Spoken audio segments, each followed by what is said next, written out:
Desde Fiscalia, yo soy Gustavo Leal, esto es Título 11.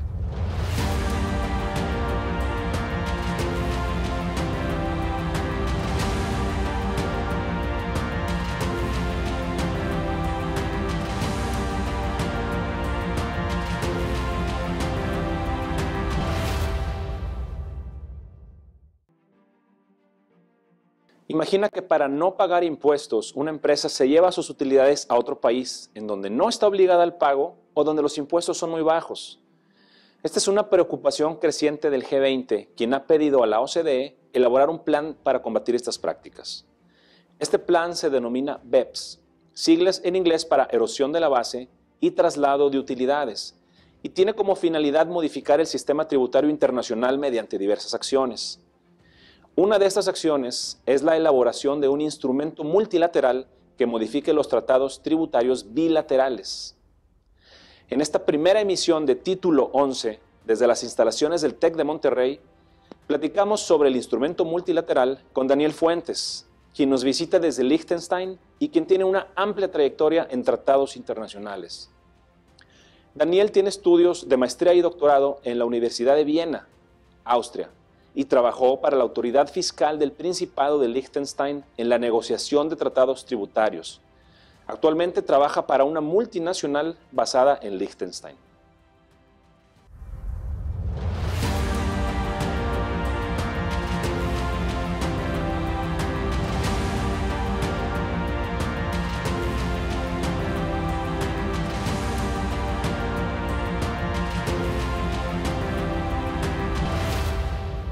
Daniel, para entrar en materia, nos gustaría que nos describieras en qué consiste el tratado multilateral. El acuerdo multilateral es el resultado del proyecto BEPS. El proyecto BEPS tiene 15 acciones que son 15 puntos en los que el sistema fiscal internacional necesita ser ajustado. Algunas de esos puntos que incluyen después recomendaciones son recomendaciones para implementarlas en la legislación doméstica y algunas otras recomendaciones para implementarlas en los tratados para evitar la doble tributación. El acuerdo multilateral es la acción 15 y básicamente lo que hace es recoger las recomendaciones para los tratados de doble tributación y las pone en un solo tratado. Ahora, la utilidad de este acuerdo multilateral es que le evita a los países renegociar tratado por tratado, y solamente adoptando estas medidas del acuerdo multilateral ya se evitan toda esa renegociación que normalmente cuando hay una reforma integral al sistema fiscal internacional, a los modelos para evitar la doble tributación, normalmente llevaría 30 años. Pero en este caso podría aplicarse a principios del 2018 o a principios de 2019. Muy bien. ¿Cuáles son los estándares mínimos que contiene el instrumento multilateral, en este caso para combatir el fenómeno BEPS? El acuerdo multilateral, como mencionaba, contiene diferentes opciones que los países pueden adoptar, pero básicamente los estándares mínimos son dos. Uno de ellos es la prevención del abuso de tratado. En la prevención de abuso de tratado hay 3 subsecciones. La primera se llama Principal Purpose Test, y esta opción normalmente la adoptan países, digamos, de Europa continental. La segunda opción es una mezcla entre Principal Purpose Test y una cláusula de limitación de beneficios, que en este caso la segunda opción es más para los tratados, históricamente adoptada a los tratados de Estados Unidos. Y la tercera opción es solamente una cláusula de limitación de beneficios, pero un poco más desarrollada.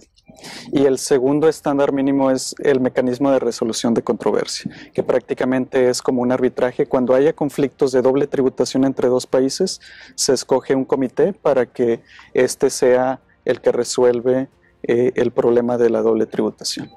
Bien, muy bien. Vamos a una pausa y continuamos.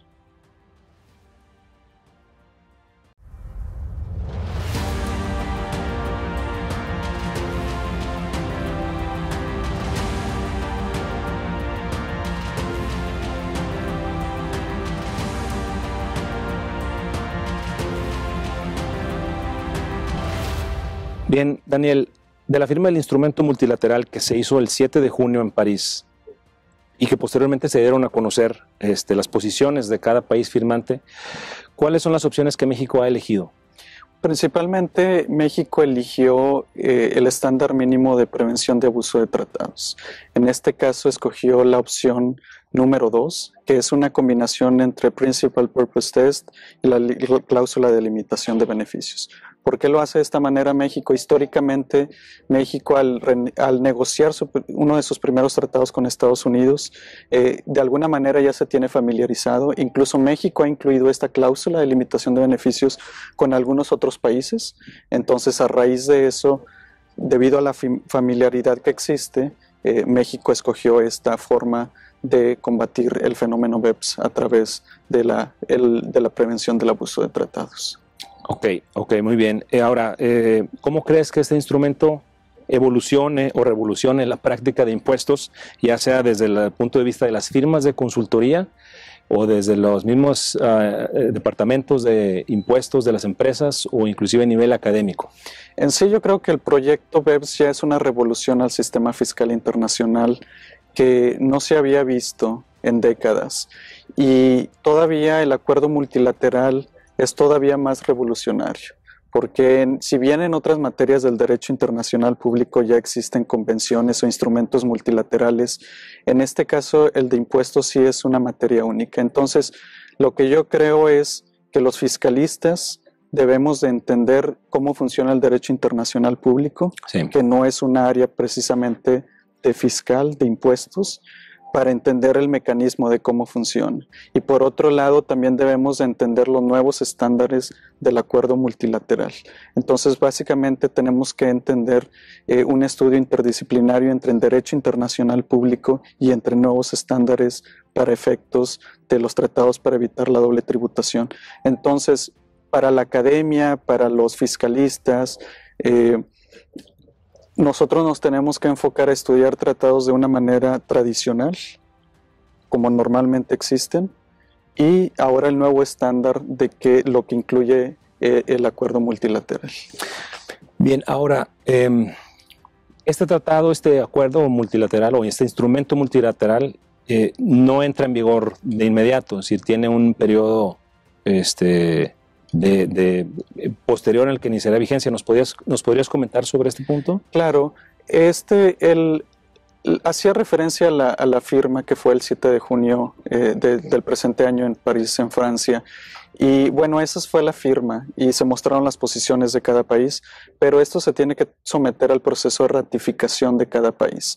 Y como sabremos, cada proceso de ratificación en cada jurisdicción es diferente y se pueden llevar de acuerdo a las prioridades que en cada país existan. Entonces, el acuerdo multilateral se va a implementar cuando haya 5 países por lo menos que lo hayan ratificado, y después de eso 3 meses, y después se puede aplicar. Entonces se estima que puede ser que a principios del 2018, en enero, o si no hasta principios del 2019. Esa es una pregunta complicada porque depende totalmente del proceso de ratificación que cada país contenga. Entonces, por lo menos tienes que juntar 5 países de los 68 países que firmaron el acuerdo multilateral el pasado 7 de junio, y también se pueden incluir algunos otros países que en el proceso, aparte de los 68, quieran firmar el acuerdo multilateral.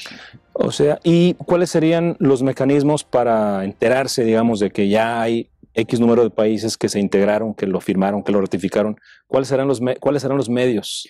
Ese es un proceso en el que definitivamente hay que darle seguimiento dependiendo del país. Porque si, por ejemplo, en el caso de México no se ha ratificado, pero ya se ratificaron 5 otros países, no necesariamente aplica en el caso de México porque no se ha ratificado. Entonces, lo que yo sugeriría es de que en el caso mexicano se le dé seguimiento al diario oficial de la Federación, donde ya incluya, donde se diga que ya se ratificó el acuerdo multilateral. Y después, lamentablemente, no hay otro tipo de mecanismos más que seguir la página oficial de la OECD, en el que diga ya se cumplieron los requisitos mínimos, que son los 5 países, y que se vaya entrar en vigor el acuerdo. Entonces, habría que darle seguimiento. Definitivamente, por lo que se ve, esto es prácticamente una nueva especialización, ¿verdad?, en la materia fiscal. Es una subespecialización por la complejidad que esto trae y los plazos que hay que estar siguiendo. Y definitivamente agrega más tarea de investigación, de conocimiento, de preparación, y eso me lleva precisamente a la siguiente pregunta, que es ¿cuál es el futuro que tú ves en cuanto a la práctica, en cuanto a la materia de impuestos internacionales en México? Yo creo que es una excelente oportunidad tanto para la academia como para la gente que está en la práctica fiscal. En la práctica fiscal me refiero a las firmas de consultoría o si eres parte de un departamento fiscal de cualquier empresa que tenga relaciones o transacciones internacionales. En el caso de la academia, lo que yo diría es, se tiene que seguir estudiando definitivamente el tema de manera tradicional, entendiendo los tratados como se han históricamente viniendo aplicando y por otro lado estudiar y entender el nuevo estándar internacional. Y eso yo creo que es una muy buena oportunidad incluso para las universidades o para los institutos que ofrecen diferentes cursos en este sentido para actualización. Ese es para el sentido de la academia. En el sentido de la práctica, yo creo que también abre muchas posibilidades, porque definitivamente contribuyentes que antes tenían acceso a los beneficios de los tratados, ahora no necesariamente los van a tener. Entonces es necesariamente estar en lo más alto de este conocimiento, tanto para las firmas de consultoría ofrecer este tipo de servicios, pero también para las empresas que día a día conocen la operación y que van a tener este tipo de transacciones. Es necesario que se planee con anticipación las transacciones para ver si se va a tener acceso a los beneficios del tratado. Entonces no se pueden tomar los estándares de antes pensando que así va a seguir el negocio y el acceso a los beneficios del tratado se tiene que saber de antemano y planear la transacción de manera anticipada. Bueno, con respecto a ese punto, si la mayoría de nuestras transacciones, de nuestras operaciones económicas son con nuestro país vecino, Estados Unidos, ¿qué impacto va a tener este instrumento multilateral en nuestras relaciones con ellos, en nuestro comercio con ellos? En el punto mexicano es muy interesante porque Estados Unidos no firmó y no va a adoptar, por lo menos en el futuro inmediato, el acuerdo multilateral, y eso significa lo que mencionaba acerca del estudio tradicional de tratados. Se va a seguir aplicando el tratado entre México y Estados Unidos de la manera tradicional, de una manera bilateral, y ahí no entran los estándares mínimos que contiene el acuerdo multilateral. Entonces eso es como tradicionalmente entendemos tratados. Por otra parte, si México tiene transacciones internacionales, alguna empresa con cualquier otro país que haya adoptado el acuerdo multilateral, que haya estado presente en la ceremonia de firma del acuerdo, en ese caso sí se va a tener que aplicar los estándares del acuerdo multilateral. Para esto es necesario recordar que el acuerdo multilateral no precisamente jerárquicamente está por encima de los tratados para evitar la tributación, sino están al mismo nivel y no llega a suplantar los acuerdos bilaterales. Lo que llega a hacer es coexistir. Entonces se tienen que leer en conjunto. Entonces ese nuevo estándar es con los países que hayan firmado y con Estados Unidos es solamente el acuerdo bilateral sin leer el acuerdo multilateral. Daniel, con esto que comentas me surge una duda. ¿Qué sucede en el caso, por ejemplo, donde yo aplico comentarios al convenio modelo de la OCDE para la interpretación o para la aplicación de un párrafo determinado de un tratado que tengo con determinado país? Y resulta que el instrumento multilateral dice lo contrario o alguna cosa distinta, a lo mejor no necesariamente opuesta, pero sí distinta. ¿Qué va a suceder con esa interpretación de normas, con esa aplicación de normas? Sí, en primer lugar, los tratados y el acuerdo multilateral coexisten, están al mismo nivel, pero los estándares mínimos que contiene el acuerdo multilateral sí llegan a implementarse y a derogar lo que ya se tiene en los tratados internacionales, en los tratados de carácter bilateral. Entonces tenemos por otro lado los comentarios al modelo de la OSD que aplican al acuerdo de manera bilateral, y si ese comentario que aplica a una cláusula de un acuerdo bilateral se contrapone con el acuerdo multilateral, al final los comentarios al modelo no van a aplicar porque lo que va a aplicar es el estándar del acuerdo multilateral. Bien, Daniel, entonces por lo que comentas, la regla más actual supera a la regla anterior. ¿Qué va a suceder ahora ahora que se proyecta hacer una actualización al convenio modelo de la OCDE para 2017, ¿qué va a suceder con esos cambios? ¿Cómo van a interactuar con respecto al instrumento multilateral? El nuevo modelo de la OCDE que se prevé que vaya a salir publicado a finales de este 2017. De hecho, ahora está en este proceso de consulta pública, en la que la OCDE acaba de recibir comentarios del público en general para tomarlos en cuenta y posteriormente para finales de este año publicar el nuevo modelo de la OCDE. Pero prácticamente no va a mover los estándares mínimos del convenio multilateral, porque este nuevo modelo de la OCDE prácticamente lo que incluye son esos estándares que ya están incluidos en el acuerdo multilateral.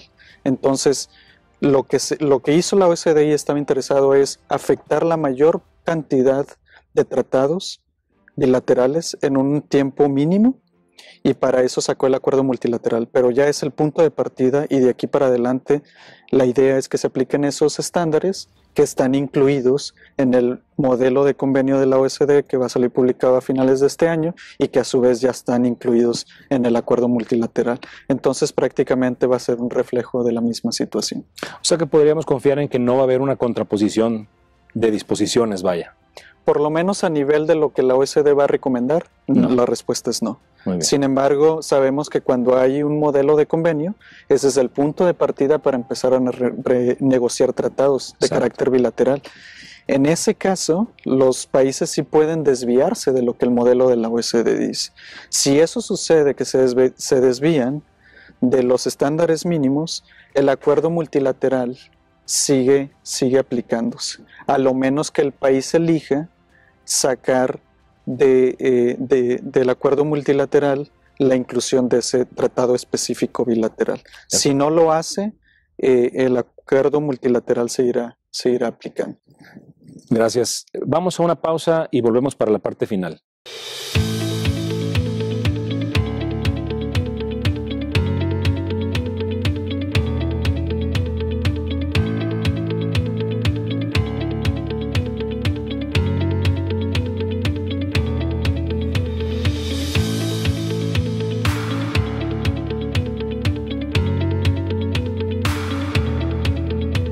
Daniel, dada la diversidad de opciones que hay para seleccionar en el acuerdo multilateral, ¿cuál es la interacción entre dos países que seleccionan opciones distintas? Bien, el acuerdo multilateral está diseñado para que por lo menos en los estándares mínimos entre los países haya correspondencia. ¿Qué significa esto? De todas las opciones que no son estándares mínimos, cuando un país escoge, por ejemplo, la opción A y el otro país escoge la opción B, se puede llegar a la conclusión que en esa relación bilateral el instrumento multilateral no se aplique. Okay. Pero en el caso de los estándares mínimos, ahí tenemos subopciones. Entonces, esas subopciones se aseguran de que por lo menos se aplique una de esas de manera que haya correspondencia. Por ejemplo, en el caso de prevención de abuso de tratados, la primera opción es que se tenga la cláusula Principal Purpose Test y la cláusula de la delimitación de beneficios. Supongamos que México escoge esa opción y otro país escoge una segunda o una tercera opción.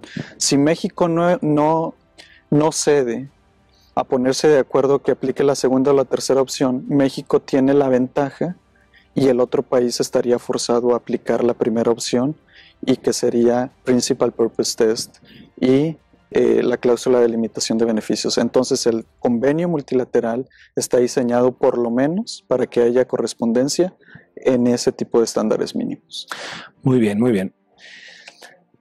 Hay una pregunta, una duda que traigo desde ese tiempo con respecto a este tema y es ¿cómo afecta, si para el empresariado normal, las empresas que están iniciando, las nuevas empresas de tecnología o no necesariamente de tecnología, pero cualquier empresa mediana o pequeña, qué implicación puede tener para ellas estos cambios, este acuerdo? ¿Podrías comentar algo sobre eso? Por ejemplo, vamos a suponer una empresa que compra publicidad a Facebook o que compra publicidad a Google y entonces hace pagos al extranjero, a estas empresas que pueden estar pues, en Irlanda, en Estados Unidos, en algún país europeo. ¿Cuál va a ser la implicación para ellos en cuanto a estas operaciones que van a ser, digamos, cotidianas para ellos? Yo pensaría que el tema de tratados para evitar la doble tributación de por sí ya es un tema complejo y especializado.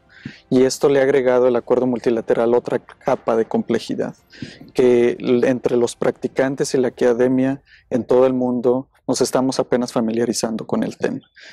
Entonces, sí es complejo, pero para este tipo de casos yo partiría en entender cuál es la aplicación, cómo es la aplicación tradicional de los tratados para evitar la doble tributación y que ese sería el punto de partida. Por ejemplo, la empresa mexicana puede pedir el certificado de residencia de la empresa que está en el extranjero. Ese podría ser el punto de partida. Y después de ahí ver si alguno de los beneficios del tratado, dependiendo del tipo de ingreso que se le haga, el pago que se le haga al extranjero, encuadra en alguno de los artículos del tratado para evitar la doble tributación.